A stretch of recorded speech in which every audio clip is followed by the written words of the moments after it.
We're live from New Delhi, watching DT India Live, India's voice to the world. I'm Lipakshi Khurana, coming up in the next 30 minutes.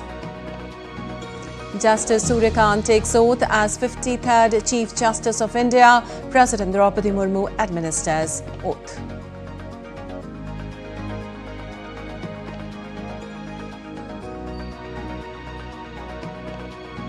India witnesses significant stride in naval capability with commissioning of INS Mahe, the first vessel in the indigenous Mahe class anti-submarine warfare shallow watercraft series.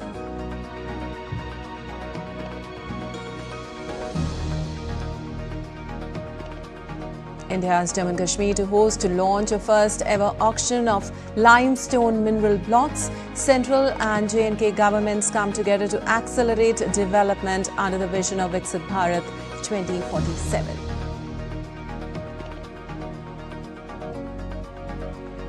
Ukrainian president expresses hope as the U.S. hails progress towards peace plan in Geneva, issues joint U.S. Ukraine statement of refined peace framework.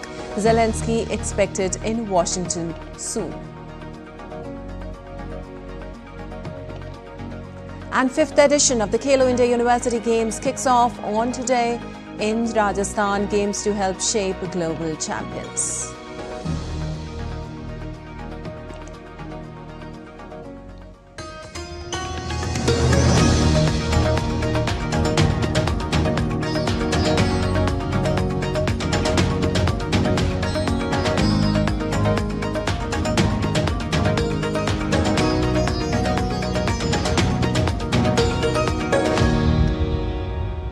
And on to the details now. Justice Surya Kant was sworn in as the 53rd Chief Justice of India, marking the beginning of his around 14-month tenure on the country's highest judicial office. Now, President Draupadi Murmu administered the oath of office to Justice Kant, who succeeds incumbent CJI Bhushan R. Gawai. Across a distinguished 4-decade career, Justice Surya Kant has presided over thousands of cases, introduced novel interpretations and authored path-breaking judgments. Now, from complex constitutional matters to human rights petitions, Justice Surya Kant's career epitomizes a harmonious blend of judicial service with empathy, academic excellence, and an unwavering commitment to the rule of law.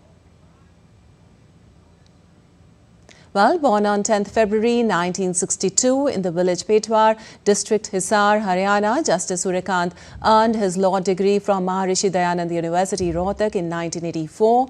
He began his practice at the district courts, Hisar, and shifted to Punjab and Haryana High Court, specializing in constitutional service and civil matters in 1985. On 7th of July 2000, he was appointed as the youngest Advocate General of Haryana and also designated as a senior advocate. Justice Surya Kant was elevated as a permanent judge of the Punjab and Haryana High Court on 9th of January 2004. Justice Surya Kant served on governing body of the National Legal Services Authority between 2007 to 2011. He was appointed as the Chief Justice of the Himachal Pradesh High Court on 5th of October 2018. On 24th of May 2019, he was elevated to the Supreme Court of India, Executive Chairman of NALSA since 14th of May 2025. And in a major boost to India's coastal security and indigenous defense capabilities, the Indian Navy today commissioned INS Mahe, the first vessel of the Mahe class anti-submarine warfare shallow water craft. Chief of the Army Staff General Upendra Dwivedi commissioned INS Mahe at the Naval Dockyard in Mumbai. It is for the first time that the Army Chief has commissioned the INS ship. We get you the details of Mahe's strengths in our next report. A giant leap for the Indian Navy indeed. INS Mahe, the first vessel of the Mahe-class anti-submarine warfare shallow water craft, was commissioned today. The ceremony at the Naval Dockyard in Mumbai marked a significant step forward in India's Atmanirbhar Bharat initiative. Sleek, compact and bristling with advanced sensors, INS Mahe officially joined the Indian Navy today. Built by Cochin Shipyard Limited in Kochi, the warship is the first of the Mahe class, India's newest generation of shallow water anti-submarine combatants. Designed for operations in coastal and shallow waters, Mahe brings together stealth, speed and high-end anti-submarine warfare capabilities making it a critical asset for protecting India's maritime approaches. We are capable of operating next to the coast as well as in open sea. The limitation of bigger ships was there that because of the depth, draft of the ship, they cannot operate next to the coast. But with us, there is no limitation. We can operate from shallow waters to deep seas. I can proudly say that all the weapons and sensors which are fitted on board the ship is indigenized. This gives a proud moment for all Indians who are there, because the MSMEs, the DPSUs, the other industries which are supporting all these components and developing the systems for fighting a war against the enemy is up to the high standard now. At the heart of the ship's mission is its cutting-edge sonar system, the Navy's eyes and ears under the ocean. It can detect submarines, naval mines and hidden underwater threats with remarkable precision, even in the challenging acoustics of the littorals. When a threat is detected, Mahe is ready to strike. The ship features an IRL anti-submarine rocket launcher, 2 triple lightweight torpedo launchers capable of firing 6 torpedoes, and the ability to deploy deadly anti-submarine mines along strategic routes. In addition to this ASW arsenal, the ship also carries a rapid-firing naval surface gun, giving it the ability to counter fast boats, drones, and aerial threats during patrol missions. So if we talk about the stealth features, the ship is capable of having stealth above water and also the below water. If we talk about the Make in India component, the ship is built 80% indigenously. With over 80% indigenous components, INS Mahe is a symbol of India's growing shipbuilding capability. The ship takes its name from the historic coastal town of Mahe, and its crest features the Urumi, the flexible sword of Kalaripattu, signifying agility, precision and lethal grace. The modern India need these kind of modern technologies and these kind of modern ships, wherein the Indian Navy is quite focused on, and at the same time what is most important from the defense perspective is that how indigenous you are. This particular ship is of course more than 80% of the component of the ship is indigenously built, and that's the reason we can say that now the Indian Navy is future ready. Shishilar for DD India, Mumbai. And the 19th edition of the annual bilateral exercise Surya Kant between the Indian Army and the Nepal Army will be conducted from 25th of November in Uttarakhand's Pithoragarh. The 14-day exercise aims to strengthen operational synergy in conducting jungle warfare and counter-terrorism operations in mountainous terrain. It focuses on integration of niche technology to enhance interoperability while sharing best practices, reflecting the shared commitment of India and Nepal towards global peace and security while further deepening defense cooperation, camaraderie and mutual trust between both the armies.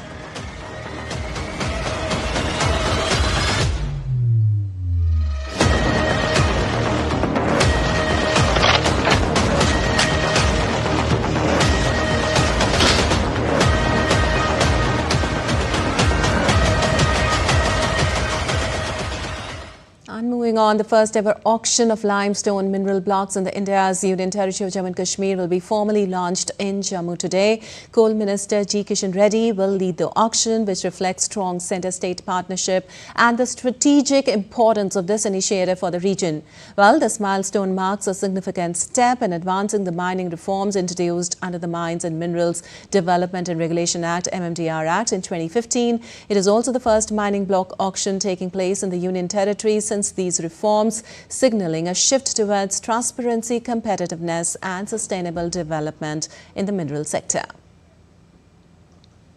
Also, a total of 7 limestone blocks covering approximately 314 hectares have been identified across the districts of Anantnag, Rajouri and Poonch. These deposits hold considerable potential for high-quality limestone critical to cement manufacturing, construction and other industrial applications. Also, this initiative is expected to pave the way for job creation, revenue growth, industrial expansion and new economic opportunities for local communities, advancing Jammu and Kashmir's development trajectory and contributing to the national vision of Viksit Bharat 2047. Well, Ayodhya is gearing up for a landmark moment on November 25th when Prime Minister Narendra Modi will lead the grand flag hoisting ceremony atop the newly completed Ram Temple. Also, the ceremony marking the final architectural milestone of the temple's construction is being described by the Sri Ram Janmabhoomi Tirth Kshetra Trust as one of the most significant events since the 2024 Pran Pratishtha. The event's timing on Vivaha Panchami, the sacred day associated with the celestial wedding of Lord Ram and Goddess Sita, has added further religious gravity. Well, Ayodhya has been placed under one of its tightest security blankets in recent years. In line with high-level directives, police have ordered the cancellation of all advance bookings made by pilgrims for November 24th and 25th in guest houses, homestays and ashrams located within the 200-meter radius of the temple. Ayodhya Airport has activated a specialized logistical plan. Around 100 additional CISF personnel will be deployed. For Ayodhya, November 25th is shaping up to be a defining chapter, one that marks not only the architectural completion of the Ram Temple, but also the city's growing spiritual prominence and economic transformation. And India is celebrating the birth anniversary of its legendary General Bir Lachit Borphukan on Monday, observed as Lachit Divas across the state of Assam. Now known for his courage and patriotism, Lachit Borphukan was the Ahom commander who defeated the Mughal forces in the Battle of Saraighat in 1671, stopping their advance into the northeast. Born on November 24, 1622, in Charaideo, Lachit Borphukan rose to prominence during a turbulent period of the Ahom kingdom. Appointed Borphukan by Savargadio Chakradhwaj Singh, he led the Ahom forces in one of the most crucial battles in regional history, Saraighat, a naval war on the Brahmaputra. Despite illness, he fought with unwavering commitment, inspiring his soldiers to defeat the Mughal army led by Ram Singh. Now his legacy as a symbol of patriotism remains strong all over the country.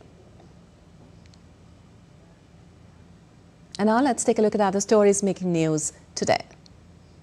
The 6th International Agronomy Congress will begin today in New Delhi. Agriculture and Farmers Welfare Minister Shivraj Singh Chauhan will inaugurate the event. The 3-day event will feature plenary sessions, thematic symposia, lead lectures, poster presentations, an exhibition, and a dedicated Young Scientist and Students Conference.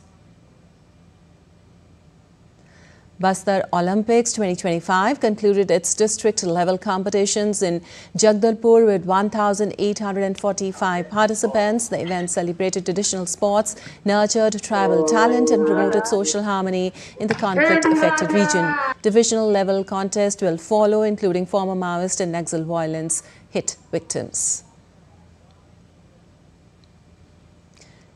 In Jammu Kashmir's Poonch, thousands of devotees joined the Vishal Nagar Kirtan to mark the 350th Shahidi Gurpurab of Guru Tegh Bahadur Ji. President Draupadi Murmu paid tribute, highlighting his sacrifice for truth, humanity and unity. Delhi government has announced a public holiday on November 25th to honour the 9th Sikh Guru. And still to come in this edition of DD India Live.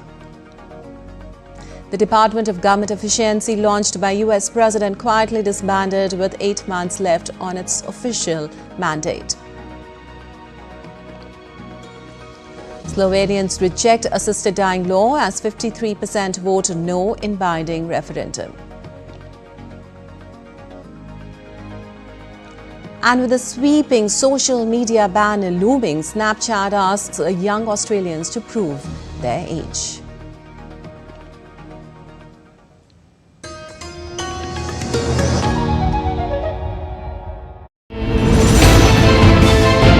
Geopolitics and trade deals. Economic challenges amid development. Hard work and the path to prosperity. It's the economy always. Between walkers, money is what money does and says. Supply creates its own demand. Between the bulls pulls and bears tears. When supply chains globalization and India rises to the podium. We'll get you centered with the economic brief at 8 p.m. every Thursday on DD India.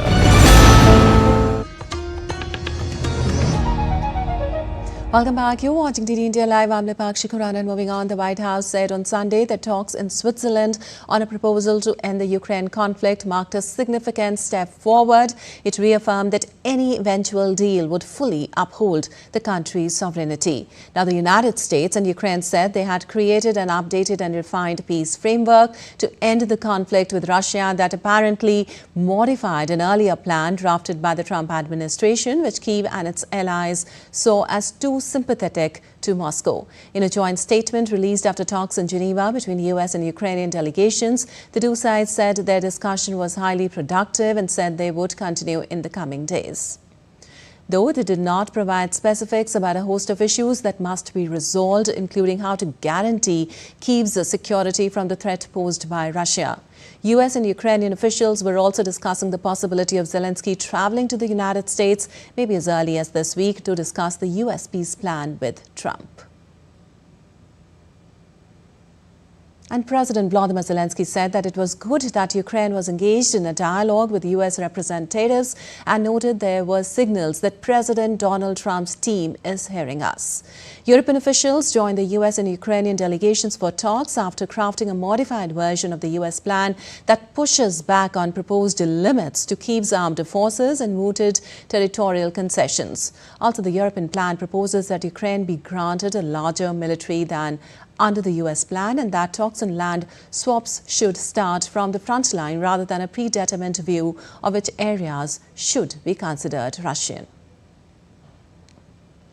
Zelensky said that Ukraine was grateful to the United States and to President Donald Trump for all U.S. efforts aimed at helping Kyiv. Zelensky also expressed thanks to Europe and the G7 and G20 groupings of countries for their help, saying efforts to maintain this support were important.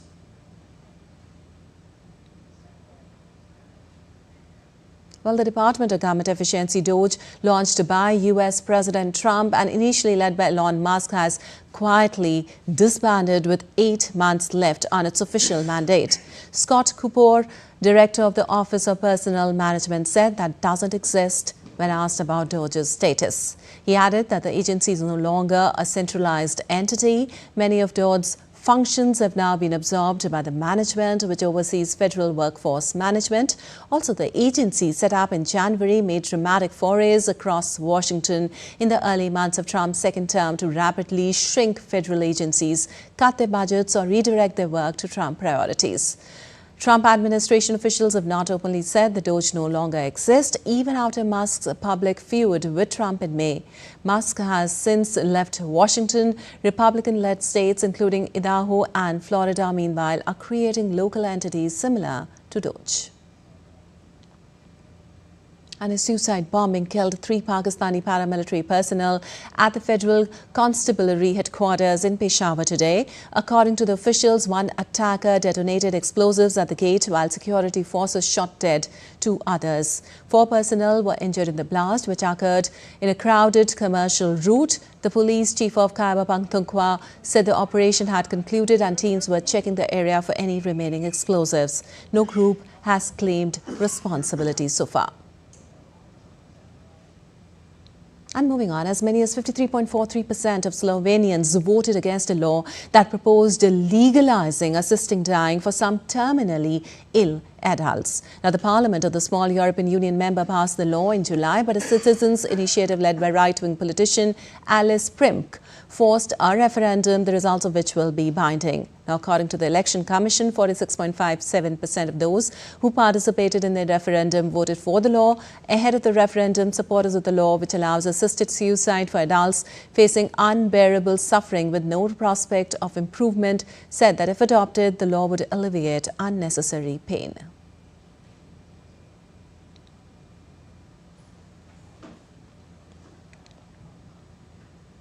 And Snapchat has begun asking teenage Australians to verify their ages just weeks before Canberra enforces sweeping laws banning under-16s from social media. Now, from December 10th, Australia will force social media platforms, including Facebook, Instagram and TikTok, to remove users under the age of 16 or face hefty fines. Now, users will be able to do so using an Australian bank account, government-issued identification, or by taking a photo of their face, which a third party will then use to provide an estimated age range.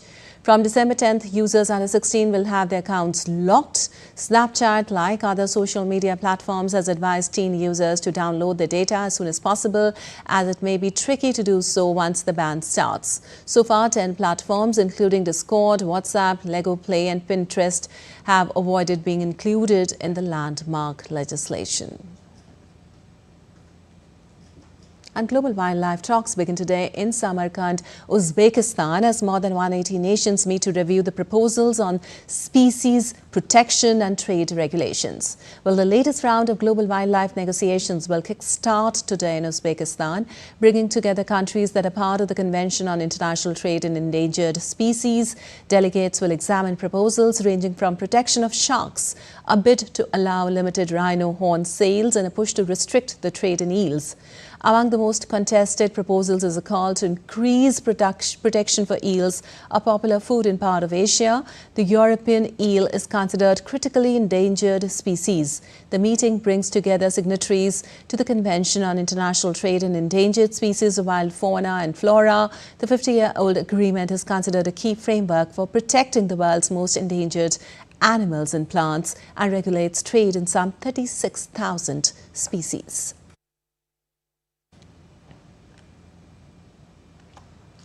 And moving on, the 56th International Film Festival of India enters its fifth day, with visitors all set to witness a lot of action, from gala premieres to Indian panorama film screenings. Around 10 to 15 films are in fray at the mega event. Apart from that, the masterclass is also being hosted in parallel that aims to impart knowledge sessions in young and creative minds. Day 4 witnessed a special fashion show promoting India's cultural heritage, and similarly, Day 5 promises to keep the audience hooked to the venue with a lot of entertainment buzz.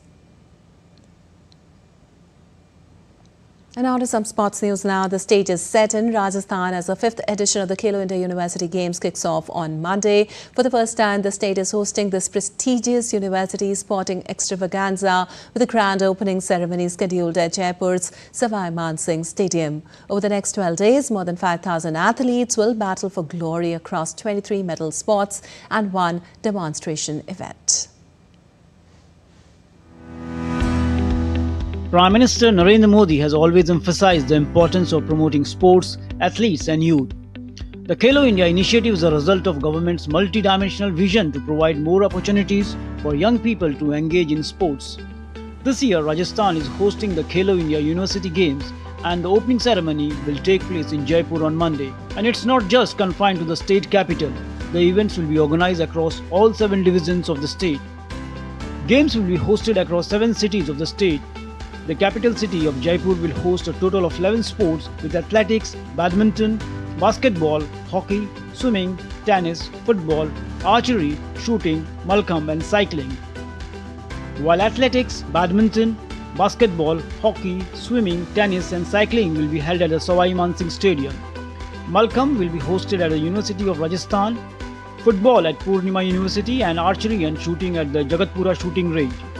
The city of Ajmer will host rugby from 26 to 28 November 2025 at the Patel Stadium, along with Kho-Kho as a demonstration sport from 1st to 3rd December 2025. चूंकि ये opening ceremony Rajasthan में खेलो India university games की पहली बार हो रही है, तो इसको भव्य करने के लिए सभी तमाम प्रकार की व्यवस्थाएं की जा रही हैं. इसमें कुछ बॉलीवुड सिंगर्स को भी बुलाया जाएगा और हर तरह की व्यवस्थाएं की जाएंगी, जिससे कि ये अविस्मरणीय यादगार बन सके. Meanwhile, officials and staff from the State Sports Department, the Rajasthan State Sports Council, the Jaipur District Administration and the Police Commissionerate are working tirelessly on preparation and security arrangements for the event. According to young athletes of state, they are eagerly waiting for the games, and this major event will not only create a vibrant sports environment but will also serve as a strong source of inspiration for them. हमें इस बात का बहुत proud है कि पहली बार हमारे जयपुर में ये सब कुछ ऑर्गेनाइज हो रहा है और इससे हमें भी बहुत बूस्टअप मिलेगा, बहुत प्राउड फील होगा हमें भी आगे मोटिवेशन मिलेगा कि हम भी कभी ऐसे इतने बड़े यूनिवर्सिटीज़ गेम में हम भी कभी पार्टिसिपेट करें. With the aim of increasing youth participation in sports and providing emerging talent with platform at national and international levels, the Khelo India University Games are set to script a new chapter in sporting landscape of Rajasthan. With Bureau Inputs, Mahesh Dadich reports, DD India, Jaipur. And in cricket, opener Yashasvi Jaiswal made a fluent 58, but India have lost 7 wickets for 137 runs in reply to South Africa's first innings total of 489 runs on day 3 of the second test in Guwahati. Spinner Simon Harmer led an inspired South African attack to leave India in trouble. Both Keshav Maharaj and Harmer have got turned, but opener Jaiswal used the sweep to good effect and took on the bowlers, hitting 7 fours and 1 6 until his departure for 58. Earlier, Senuran Muthuswamy struck his first test century and Marco Jansen hammered 93 to guide South Africa to a commanding 489 all out. The tourists are in hunt for the first series victory in India in 25 years after they won the opener of the 2-match series. All right, that's all for this edition of DD India Live, but let us know your thoughts on the news of the day. For those on the go, you can get all the latest news and updates from India and across the world on the DD India mobile app. The app is available on both Android and iOS platforms. Scan the QR code on the screen to download now. We'll be back with more news as it breaks here on DD India. I'm Lipakshi Kurana from all of us here in Delhi. Thanks for watching DD India Live.